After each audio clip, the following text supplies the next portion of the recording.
What's up, guys? Welcome back to the Living Mad channel, where I talk to you all about how I live my American dream. So today I want to talk about this concept of man, how to be a man.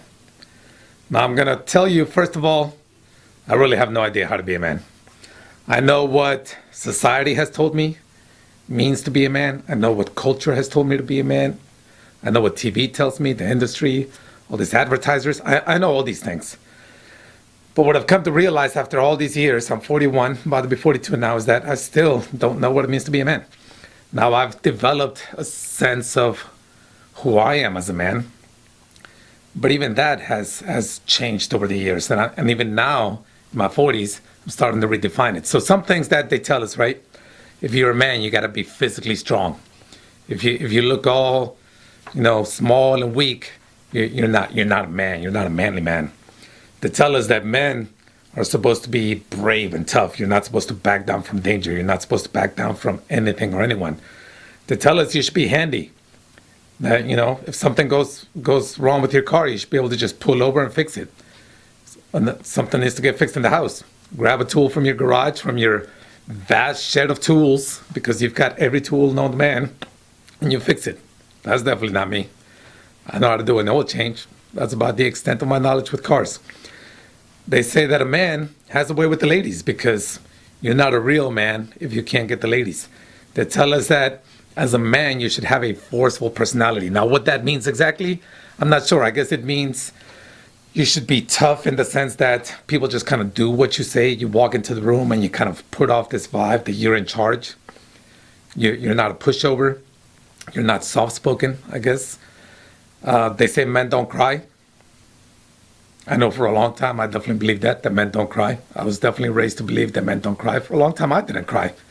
I didn't learn to cry. I didn't get comfortable with crying until it felt like crying was all I could do. And this was after my divorce. Being in a faraway country with my ex and my son living here in the States after a 13-year marriage, it felt like crying was all I could do to feel better. And it was super weird, super awkward, till I got comfortable with it. Now, being a Latino, being in the Marine Corps, I've been in the Marine Corps for almost 22 years now. These two things, and even here in America, a lot of things, just everything, has kind of combined to give me this idea of what being a man is. And I got to be honest, for me, it's relatively easy because I guess part of it is I bought into it to the point where the way I am now kind of aligns with a lot of what being a man is. I'm into fitness. I like playing sports. The things I've done in the Marine Corps and the kind of Marine that I've become have given me this personality where I am a little bit forceful. I'm not necessarily a pushover, or at least I don't think that I am. So a lot of me is what society says a man is supposed to be, right? So I guess I fit the stereotype is what I'm trying to say. And that makes my life as a man easier. However, now that I have two teenage kids, 17-year-old and a 15-year-old, they're going to be 18 and 16 this year. It's crazy to think I'm about to have kids graduating from high school and off to college. But I digress. Now that I have teenage boys, and as I see them grow and develop and evolve into their own version of what a man is, I really question a lot of what I have defined for myself and the expectations that I had for them, because they're not exactly like me. Now, I see Marines that I've worked with who have children, especially when they have boys, and some of them, the little boys are like spitting image of their dad. They're super athletic. They love doing the obstacle course type stuff that we do in the Marine Corps. So it's almost like they're a little tiny Marine. And I remember when my son was little, he was into a lot of the same stuff that I was into, and I was like, this is awesome. He's gonna be freaking Fabio 2.0, right? Like the better version of me. But now that he's 17, he's evolved and he's become his own person. And there's a lot of things that he does that I'm not into. There's things that I'm into that he has no interest in whatsoever. And for a while, I used to think like, man, where did I go wrong? Like I wanted him to do this. He's not into it. When he was young, he was into sports. Now he's not.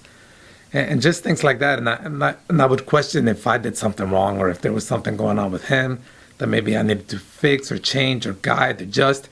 And what I've realized is no, like there's different versions of a man. There's my son is no less of a man. Neither one of my boys is any less of a man because they don't do things exactly the way that I do them or the way that I was raised to do them.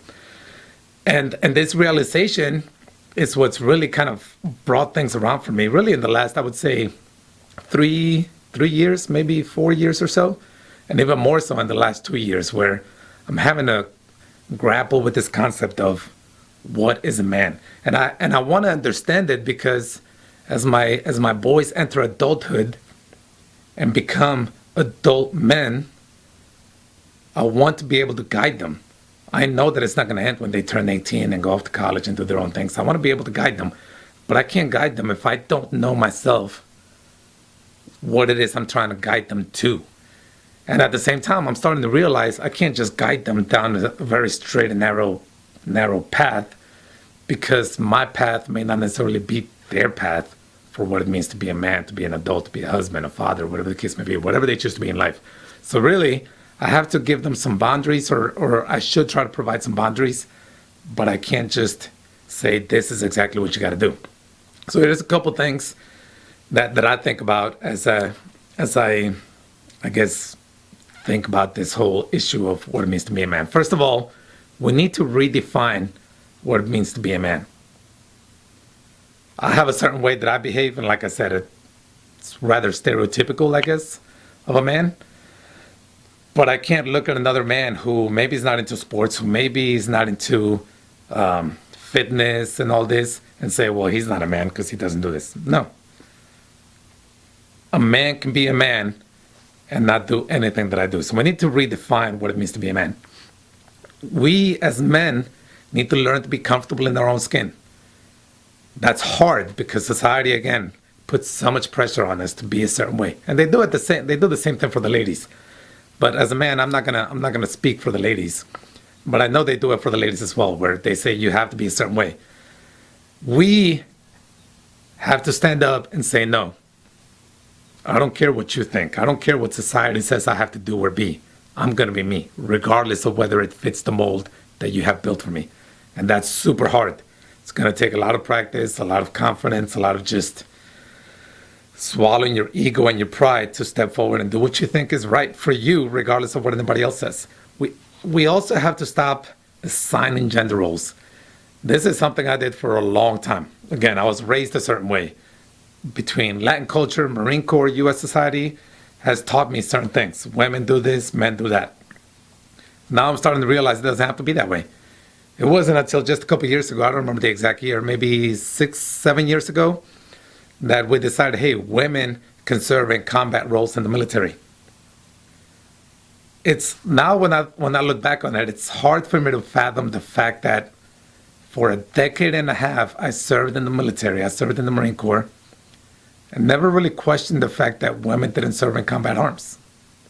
Maybe if I'd had a daughter, I would have thought about it. Maybe that would have pushed me against it because I wanted to protect them. Maybe it would have pushed me for it because I wanted them to have the same opportunities that I had or my sons had. I don't know. I don't have a daughter. But what I do know is that now when I look back on it, I'm a little embarrassed that it never occurred to me that we should allow women to serve in combat arms. Now, I know some of you are going to disagree with me. And if you do, that's fine. Drop a comment in the comment section. Let me know what you think. I don't want to have an internet battle here, but I do want to hear what people think because I think everybody's opinions matter. But I'll tell you my perspective. Some of the women I've served with in the Marine Corps are so freaking BAs. I mean, these are women who, some people say, oh, the only way a woman could be in the military is that they're jacked and strong and all this, right? Like steroids. I'm telling you right now, that is not true. There are women in the Marine Corps right now, my size, maybe smaller than me, hiking with 100 pounds on their back, maybe more, who can fireman carry a man that's, 80 pounds more than them, who can run faster than I do. And I'd like to think of myself as a fairly fast runner, who can do a lot of things better than me and better than 80, 90% of the males out there. Now, you might say that's the exception to the rule. And maybe that's true. But my point is there's women out there that can do it. So we can't say women can only do this or men can only do that because that's not true. There's a huge spectrum of women and men that can do everything from left to right, and everything in between. So we have to stop assigning these gender roles because it really limits us, not only ourselves in what we can do, but we limit others by the expectations we put on them. And the last thing, I mean, there's more, but the last thing I'm going to say is we have to allow men to be vulnerable. This is a huge issue in the Marine Corps. It's really society, but I'm going to tell you my experience in the Marine Corps. We are not comfortable being vulnerable. And I think that's one of the reasons. I'm not going to say it's the only reason, but it's one of the reasons why men in the military experience PTSD, why men in the military experience depression, and why the suicide rate is so high. Not just in the military, but suicide rate amongst men is high, higher than it should be. And that's because when we experience trauma, when we experience depression, I'm a divorcee, I live far away from my son. These are things that can make me sad, can make me depressed. When we experience these things, we don't know how to express ourselves. We don't know how to cry. We don't know how to talk to people about the things that are going on with us. And so these things lead us to suicide for some of us, right? So we have to allow men to be vulnerable. We have to allow them to express themselves, to open up and not judge them and say, hey, you're a weak man because you're crying. You're a weak man, or you're not a man at all because you don't know how to control your emotions. We have to learn to be vulnerable. Most of my life, I didn't know how to do this. Honestly, I don't know if I know how to do it right now. I'm still figuring it out. And I want to figure it out not just for myself, but I want to figure it out so I can teach my boys, my children, and the other Marines around me how to do this, how to be better men in today's society. Now, some of you might say, we don't need to change how men are. Again, if you disagree, drop a comment in the comment section. I would love to have a discussion with you about it. We're not going to fight. I just want to hear your opinion. All right, guys, this is all for now. If you like what you saw, hit that like button so the YouTube algorithm pushes it out there.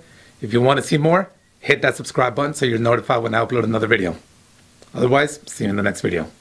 Deuces.